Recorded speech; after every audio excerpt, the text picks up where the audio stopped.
What's up, guys? This is Coach Grant with First Down Training, and we are going to be talking about today some beginner tips for football players when it comes to lifting. So we're going to talk about some of the biggest mistakes that football players will make their first couple times in the weight room at practice, so you guys can avoid those mistakes and some of the things that you want to be thinking about when performing some of the most important lifts for football players. Now, fellas, this is a garage gym that I used a lot when I was in high school, youth football player, the kind of, I guess you could say where I got used to lifting before I got to high school. I think a lot of athletes make the mistake of like they're a freshman, they go into high school football and they've never touched weights before, and so they kind of have to learn how to lift, where a lot of other guys that they might be competing with have been lifting for a while, know the proper form, know the proper technique. So that's the motivation for this video. I just don't want you guys to make a lot of the mistakes that I see so many young athletes make when it comes to the gym, and I don't want you to fall behind or to start out behind your peers. So first exercise we're going to be discussing is just like a barbell back squat, right? So a squat, simple exercise, I'm sure you guys have all seen it before, but just to review, you just going down, squatting down about 90 degrees, and then you're popping back up.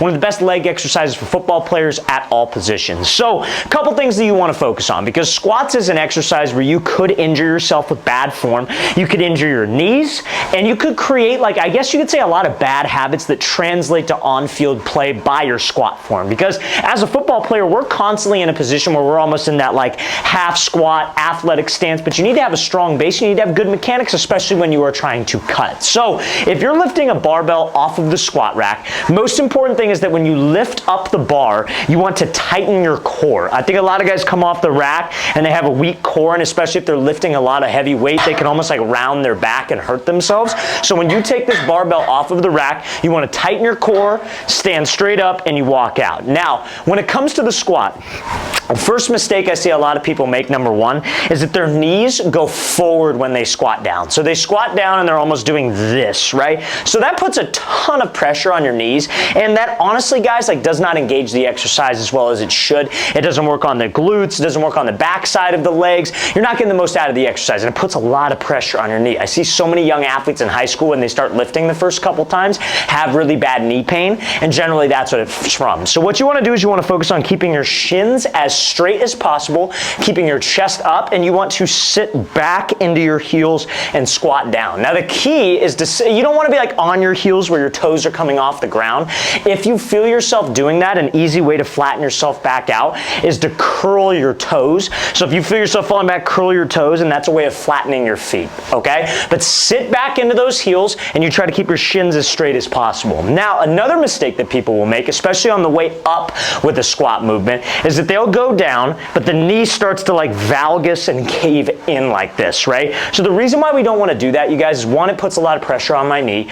Two, if you're building that habit of that knee cave, as a football player, if you make a cut in your knee caves like that, that's a great way to injure yourself. So you almost want to think your knees are pressing outward. On the way down, you press out and you sit down into your heels. On the way up, you press out as you stand up. And that's honestly, guys, probably perfect squat form that you guys want to try to emphasize.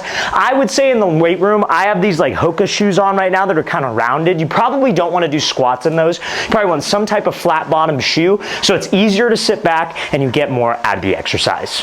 Now, fellas, before we get into the rest of these exercises, if you are a quarterback or wide receiver and you would like to train with myself this upcoming offseason, we just released the next 3 cities that we will be traveling to on our 2026 camp tour. We will be releasing the next 12 cities that we will be traveling to after that later this weekend. But you guys, if you would like to sign up and get early access to our first 3 camps, all 3 camps, guys, last year sold out before November 1st. So these spots go insanely fast. So we're giving early access to you guys. So if you guys check out that very first link in the description below, that's where you can sign up. Next up, we will be coming out to San Francisco, California. Then we'll be heading out to Orlando, Florida. And then we'll be coming out to Phoenix, Arizona. So guys, if you want to get your spots for those camps, make sure you go to that very first link in the description below. Spots are limited and will sell out probably by mid-October, end of October. So again, guys, very first link in that description below. Let's get back to this video.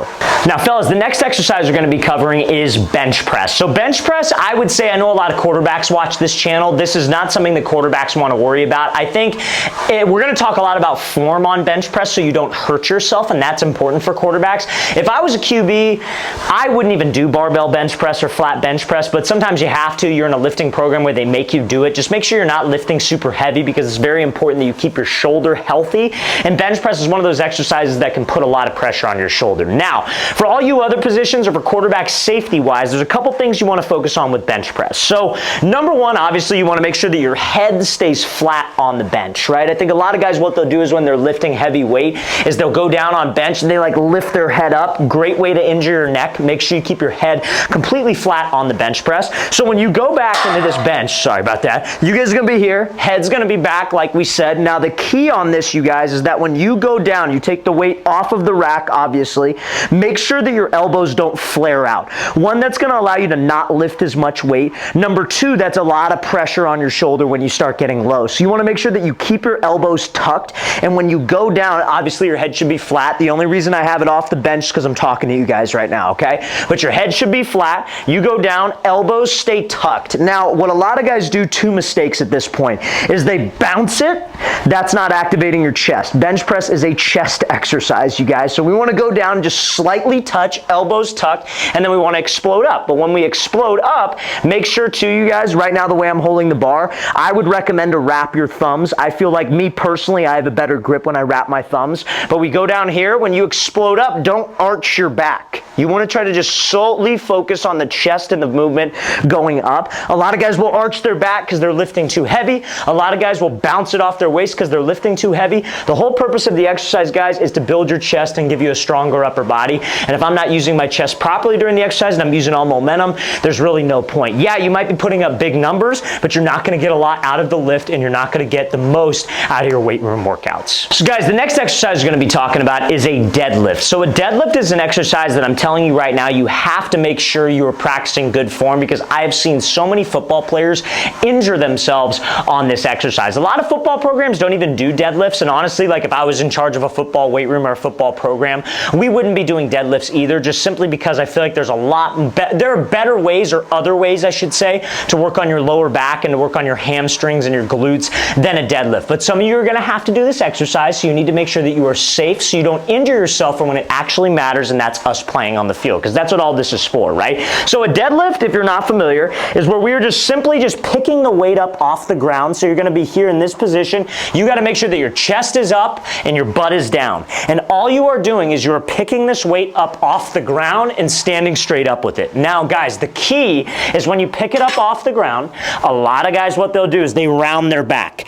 They'll round their lower back. That's how injuries happen, you guys. Now, a lot of guys, what they'll do is they'll be starting out good, and then when they get to about their knees, they start to round it because they're lifting too heavy.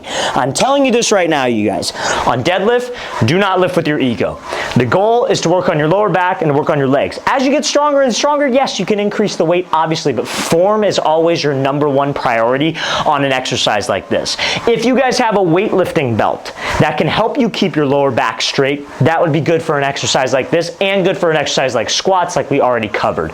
But you need to make sure you are safe. Me personally, guys, I injured my back on a deadlift when I was a junior in high school.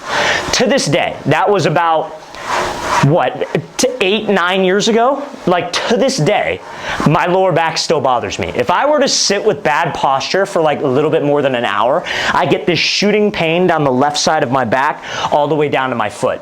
So I have to always sit with perfect posture, else my lower back's gonna hurt. And even if I'm like sitting in my car driving and it's for a long period of time, my lower back's gonna hurt. You do not wanna have that problem, you guys. You do not wanna have lower back pain because you tried to lift too heavy and you rounded your back and you screwed yourself up. So make sure you are careful with this specific lift.